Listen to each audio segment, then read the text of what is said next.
pessoal, quero antes de mais nada dedicar essa palestra a um grande amigo meu que não está presente aqui, Tom Coelho, que sempre me ajudou muito a me tornar um palestrante. Obrigado, querido.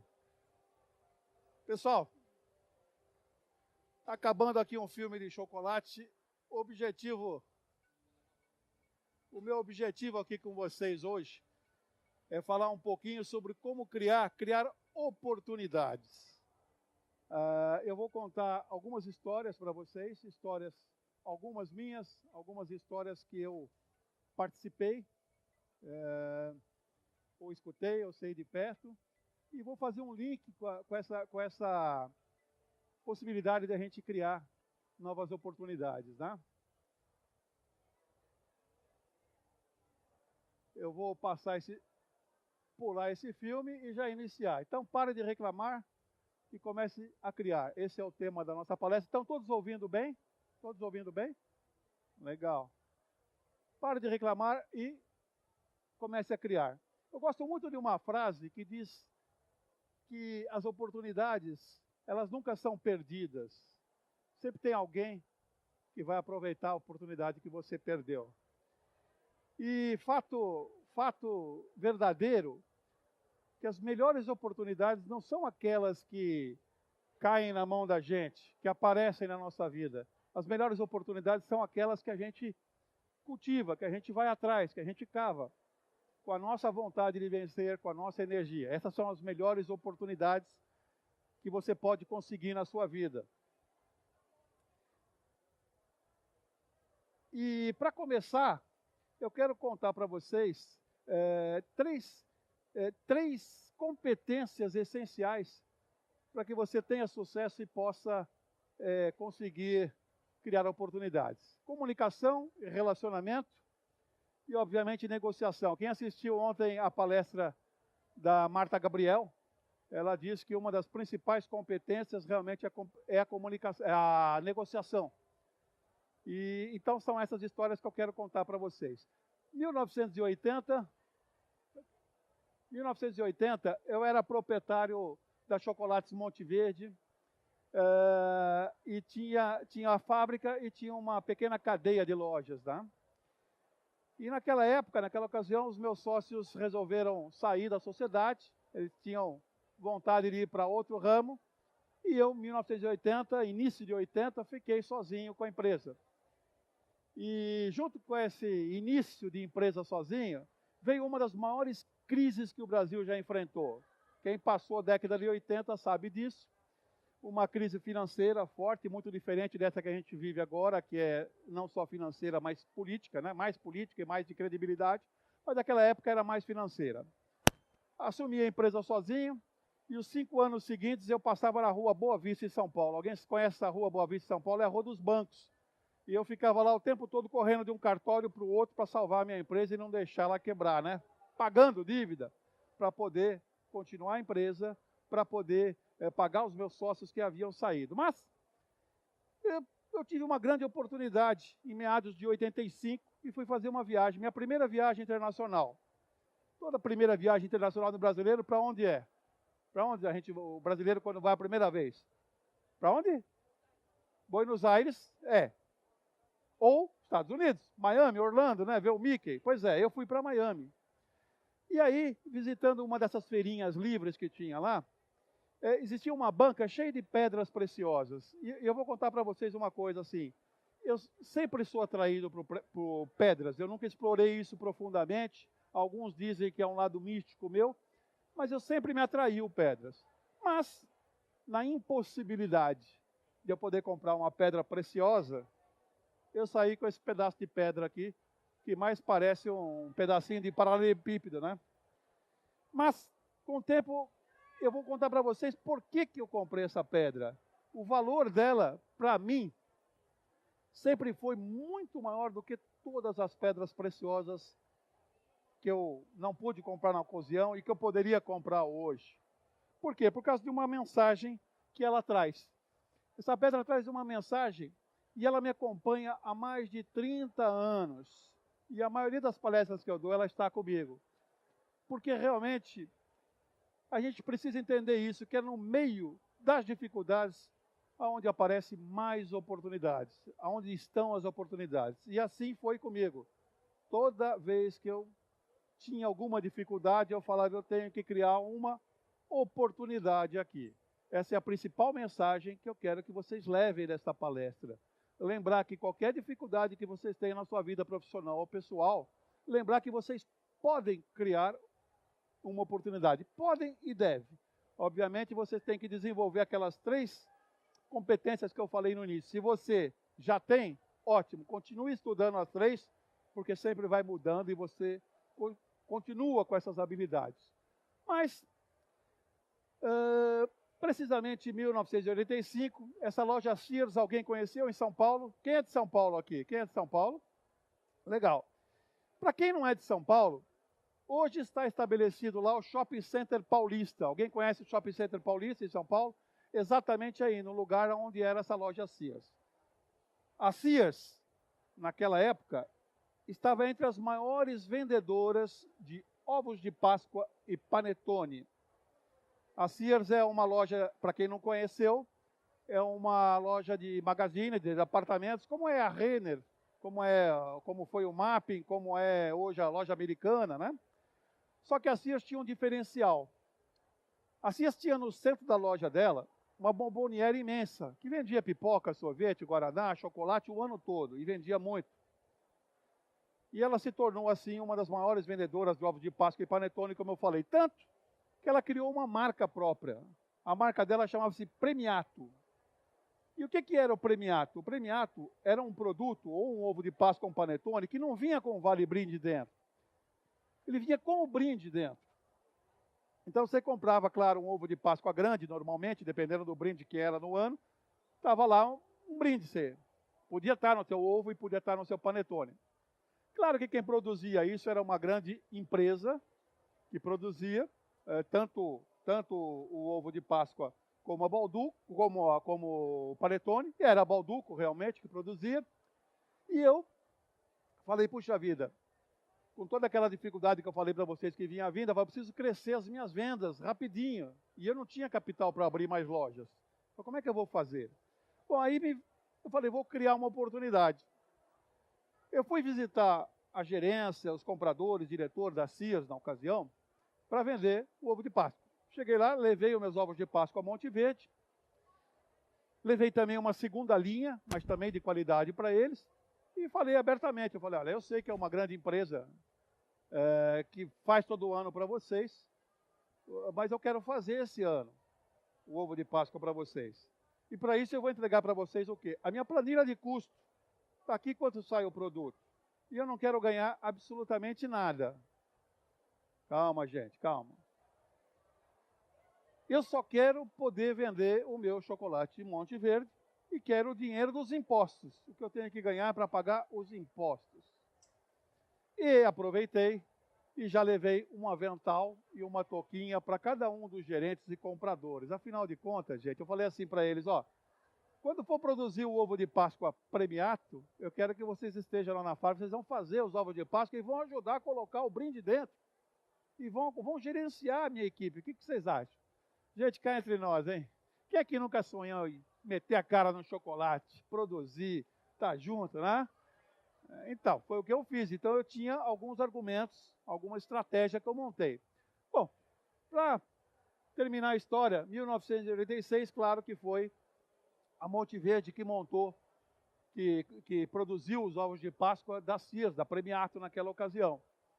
Aí vocês podem estar perguntando assim, poxa, você vendeu sem ganhar um tostão? Eu falei, mas sem um tostão? Eu pus a minha marca lá dentro, eu pus a Monte Verde lá dentro. E quando eu fechei negócio, eu combinei o seguinte com eles, olha, vocês não vão discutir o meu preço da Monte Verde, porque as outras marcas mais populares, o meu preço é muito mais alto. Eu vou colocar promotora, vou colocar degustação e o risco é meu. Perfeito? Então eu pus a minha marca, que era o que eu mais preferia. Bom, além disso, passado um ano, o que aconteceu? Meu atendimento foi tão bom na Sears que rendeu isso aqui. Em 2 anos eu tinha 8 lojas, não 3. Esse foi no primeiro ano. Quiosques ao lado dos quiosques da loja Sears. Quer dizer que então valeu. E o que eu quero deixar de mensagem para vocês nisso aqui? Eu usei comunicação, relacionamento, né? E o principal de tudo, quando eu falo em comunicação e quando eu falo em relacionamento, é você falar ao coração das pessoas.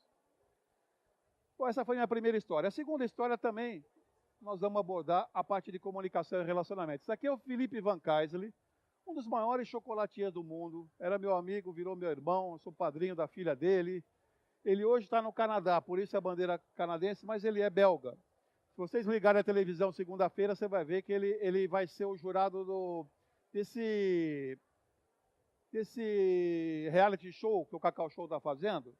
Vocês vão ver que essa figura aqui vai ser quem vai decidir quem vai para a final. Ele só não está na final por um problema de agenda. Mas o Felipe já frequentou aqui, se você colocar o nome dele, Jô Soares, Ana Maria, várias vezes, ele é famoso aqui. Fez uma palestra de fechamento há 4 anos atrás, junto comigo, no fechamento do Feira do Empreendedor da Fiesp. E fazendo chocolate ao vivo no palco comigo. Ele fazia o chocolate e eu falava, e, enfim. E ele é um apaixonado por chocolate, não precisa dizer, né? Eu conheci o Felipe nessa fábrica aqui, na Calibu, uma fábrica belga. Ele foi meu professor, ali que eu aprimorei os meus conhecimentos sobre chocolate, parte deles. E esse aqui era o rei da Bélgica, mas isso antes de eu chegar. Isso é a história do Felipe que eu venho trazendo para vocês. O rei Albert II. E um dia, o presidente da Calibu chamou o gerente geral lá dos chefes de chocolatier, falou assim, nós vamos receber a visita do rei. E eu quero que vocês me mandem o melhor chocolatier de vocês, que conhece tudo sobre chocolate, para ciceronear o rei. Mostrar todos os departamentos da fábrica. Passar desde o processo de chegada do grão, extração da manteiga, toda essa parte, passando pelo instituto aí, Calibu, na ocasião era Calibu, depois virou Barry Calibu, e terminar na sala de esculturas, uma sala que muitos chefes de cozinha fazem esculturas maravilhosas de chocolate, e depois ele vai almoçar com a diretoria e a presidência. O Felipe, rapidamente, uma oportunidade, não podia perder, já levantou a mão e falou, eu vou. Ele foi, então ele foi designado para acompanhar o rei. E aí, então, nós tínhamos lá o Felipe, um apaixonado por chocolate. E ele falou assim, bom, quando eu terminar o tour com o rei, antes do almoço, tem que dar um presente para ele, né, gente? Vocês têm uma fábrica de chocolate, o rei vai lá, você não vai dar um presente para ele? Sim ou não, gente? E o que vocês dariam? Quero ouvir vocês agora. O que vocês dariam para o rei de chocolate? De presente, depois que ele conheceu a fábrica? Me ajuda aí. Um quê? Chocolate? Um quê? Uma escultura de chocolate. Dele, do rei? A cara do rei? Legal, que bacana. O que mais? O que você daria? Você pensou nisso, 2 caras do rei. O rei e a rainha, então, né? Pode ser. O que mais? Alguém pensou diferente? A coroa do rei. O que mais? Hã? Pois é, o que o Felipe fez? O Felipe começou a estudar a vida do rei. Afinal de contas, se a gente quer atender bem, a gente tem o quê? Tem que estudar. Qual é a paixão do rei? Eu sou apaixonado por chocolate. Qual é a paixão do rei? Felipe estudou, pensou, leu, e ele descobriu a paixão do rei. Gente, foram 160 horas de trabalho preparando o presente para o rei. E aí, finalmente, quando o rei chegou na sala de escultura, estava lá uma réplica da moto dele, porque o rei era um apaixonado por moto. E o Felipe alugou uma moto idêntica do rei, desmontou peça por peça, isso aqui não é pintura, é totalmente maciça, e foi fazendo a moto, por isso demorou 60 horas, peça por peça em chocolate maciço. Agora, vocês conseguem imaginar, talvez para vocês não tenha tanta emoção, mas vocês conseguem imaginar a emoção do rei quando viu, assim que ele tirou a bandeira da Bélgica, que estava lá a réplica da moto dele, o que vocês acham? O rei gostou, sim ou não? Bom, ele doou essa moto para o Museu de Antiguidade de Bruxelas. Vocês conseguem imaginar a repercussão na mídia disso? Hã? o que trouxe de publicidade para a empresa e para o Felipe também, que construiu essa moto. Bom, e o Felipe hoje viaja o mundo aí, faz escultura. Para o João Soares ele fez uma escultura bonita. Vocês acham no Google isso aí? Se coloca lá, Felipe Chocolatier, João Soares, vocês vão achar. Mas o que eu quero confirmar, o que eu quero, na verdade, reforçar para vocês, que foi o que nós já falamos, a importância da comunicação. Quem assistiu ontem a palestra do Alexandre Silvinic? Quem assistiu? Assistiu? Ninguém assistiu? Mas o Alexandre fala bem que, e outros palestrantes já devem ter falado aqui durante o coisa. Comunicação boa é aquela que você cria conexão emocional. Você fala aqui ao coração das pessoas. Os grandes comunicadores e as grandes empresas, como o Alexandre mostrou ontem, fazem conexão. E isso você pode fazer, conexão emocional. Assim como eu fiz na Sears, quando entreguei os aventais e convidei para fazer ovo de Páscoa. Não é? Então, essa é a segunda mensagem que eu queria passar para vocês, na minha segunda história. E aí entramos na terceira história nossa. Essa história eu vou contar mais rápida, porque o foco dela é mostrar aquela última competência que eu falei para vocês. A negociação, lembra? E que a Marta Gabriel ontem reforçou. Então eu vou ganhar tempo. Mas a indústria sorveteira tinha naquela época uma dificuldade muito grande. Quando você comprava um sorvete coberto de chocolate, o que acontece até hoje, às vezes, em alguns? Quando você vai morder, o que acontece? Cai a casquinha? Cai a casquinha, exato, é o que acontecia. E a maior empresa de sorvete na ocasião tinha esse problema com os sorvetes dela. Eu peguei e falei, vou fazer o que eu posso, porque as empresas nacionais são muito mais baratas, e elas vão dar assistência, vão mandar matéria-prima, e assim era, todas. Mas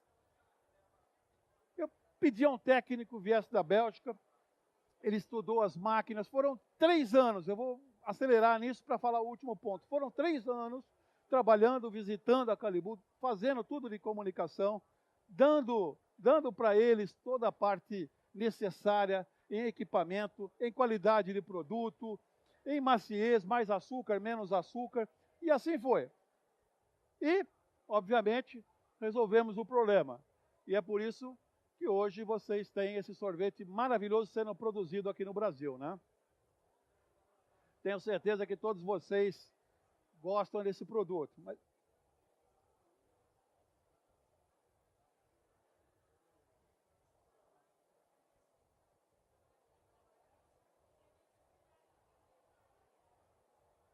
Três minutos acaba.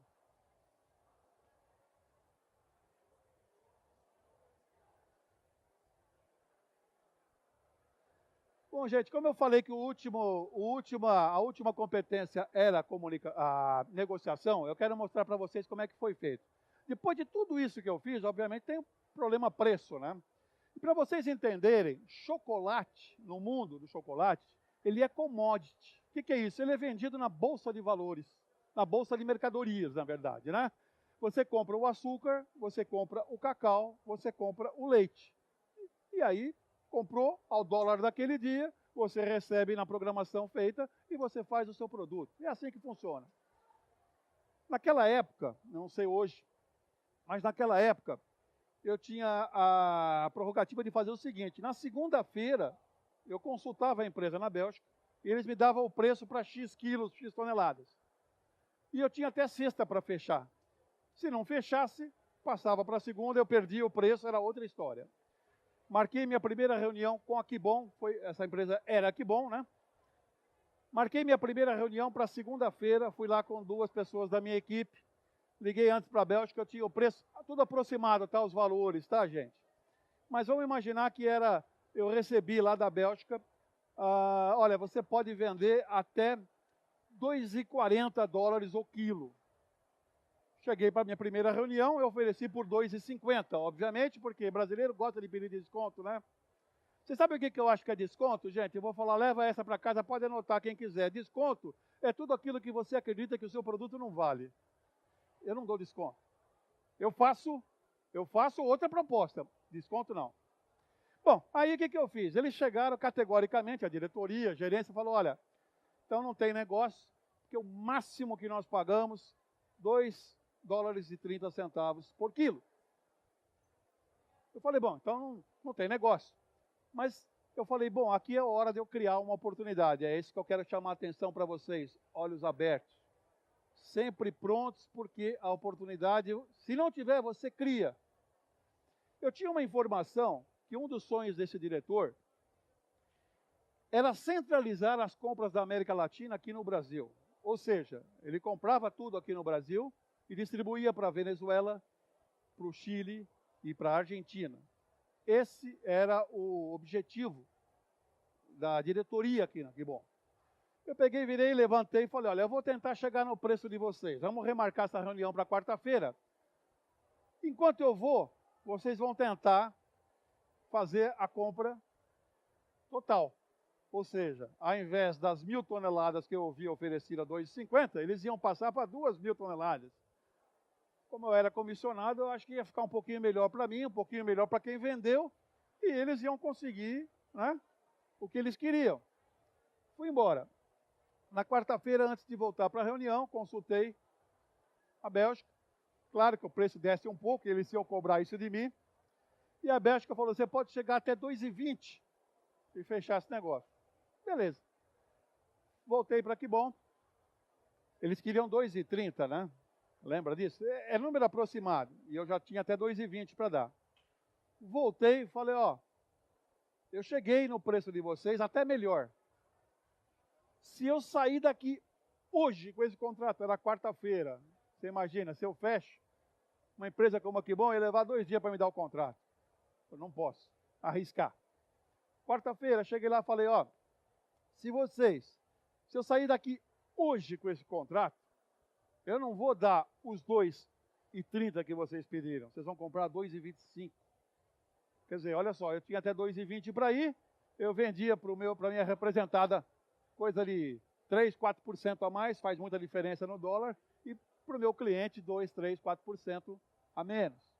Mas eu tenho que levar hoje o contrato. Gente, isso era 10h30 da manhã, eu almocei na Kibon, fiquei a tarde toda, saí, voltei, tomei café, às 5 da tarde eu saí com o maior contrato da minha vida aqui no Brasil em chocolate, que dá um total de mais de 5 milhões de dólares aqui. E o que eu quero passar para vocês com isso? Qual é a mensagem que eu quero dar para vocês aqui com relação à negociação? Bom, primeiro a Marta Gabriel já deu ontem aí, né? Se você não está apto a ser um negociador, vai estudar, vai aprender. Porque você já nasceu negociadora, você chorava e conseguia tudo que você queria quando era criança. Então, desenvolva essa área. Comunicação e relacionamento. Se você se sente apto, ótimo, legal. Continue estudando para você melhorar. Quem assistiu a palestra ontem sabe que o que vem pela frente aí não é brincadeira. Mas eu quero deixar o seguinte para vocês. Em primeiro lugar, essa parte de negociação. Não dê desconto. No inconsciente das pessoas, fala, pô, você está dando desconto? É porque você acredita que não vale. Faça uma nova proposta. Crie uma nova oportunidade.